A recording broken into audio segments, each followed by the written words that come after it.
You're watching Detroit's Confident Naturals TV. My name is Darrell Swift, and I'm a quick sketch artist. And I like to run from that word caricature because most people can't pronounce the word, let alone spell it. And they say they take your worst feature and they exaggerate it. So who wants to sit for that? What I do, I have fun with you. I don't make fun of you.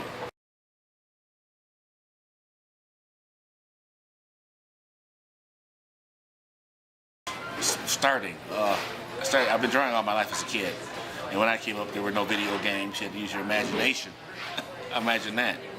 And video games, like I said, didn't exist. So it was Mad Magazine, comic books, cartoons on television, Bugs Bunny, Flintstones, all that stuff that was around in that particular era. The Jetsons, we're talking the late 60s, early 70s era when I came up. And it wasn't until high school that I did a high school mascot in our gym. And that got me the attention and to teachers and said, hey, you need to go to art school. So I'm going to Pittsburgh. I was taking courses at what they call now College for Creative Studies. It was Center for Creative Studies back then, but College for Creative Studies. I used to do that on the weekends in my senior year because I thought I wanted to design cars. Because my father retired from Ford, and so being I guess a boy child, mostly cars and trucks and inanimate things I would draw because inanimate objects don't say, well, it doesn't look like me. So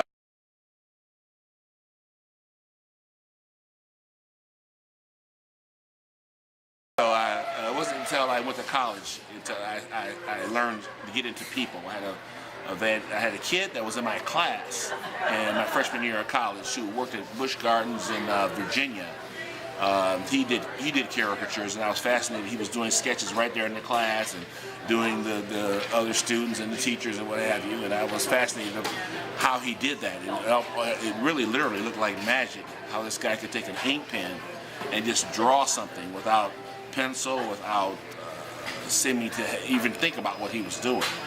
And he was kind enough to teach me the ropes to get me going.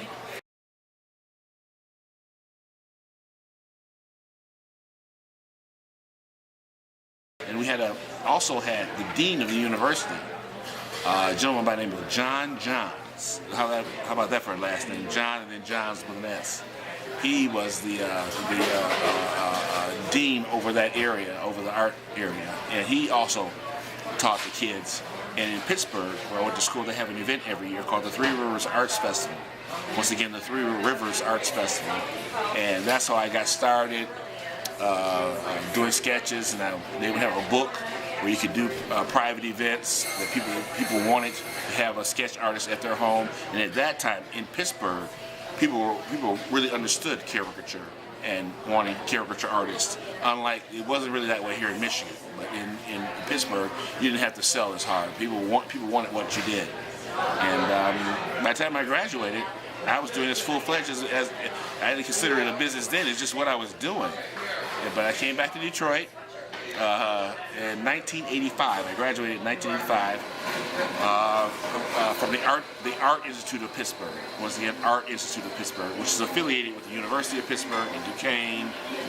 It was a great campus because all those three, it was like a triangle. It's like you're taking courses at the university, taking courses at Duquesne, taking courses at Art Institute of Pittsburgh at that time, and it was a lot of fun.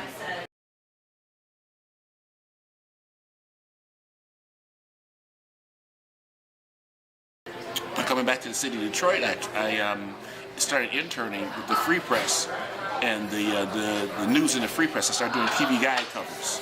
They had a little TV guide book about Yay. Will come in your paper every week to give you all the television programming, life before cable. And I did Comic Relief. I did Alistair Cook. I did of Masterpiece Theater, Comic Relief. Of course, the Comic Relief effort with Robert Williams, Whoopi Goldberg, Billy Crystal. And I did the Today Show. Back when the Today Show on Channel 4 and NBC first began with Brian Gumbo and Jane Pauley, which was the first talk show host of that era. Also here locally, I did a show called in Michigan called Kelly and Company. And Kelly and Company was before there was a Regis or the Kathy Lee or whatever they call it, whatever it is now. It's had so many incarnations since then. But I did Kelly and Company, which was great. They got me the exposure, and I did the TV guide covers. I started doing covers for the Metro Times, and that went along for a while.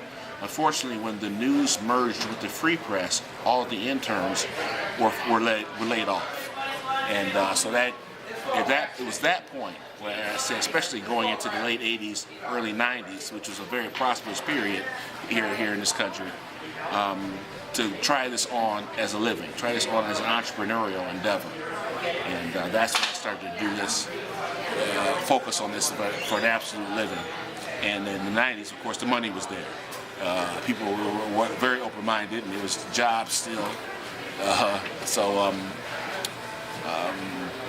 It went off pretty good.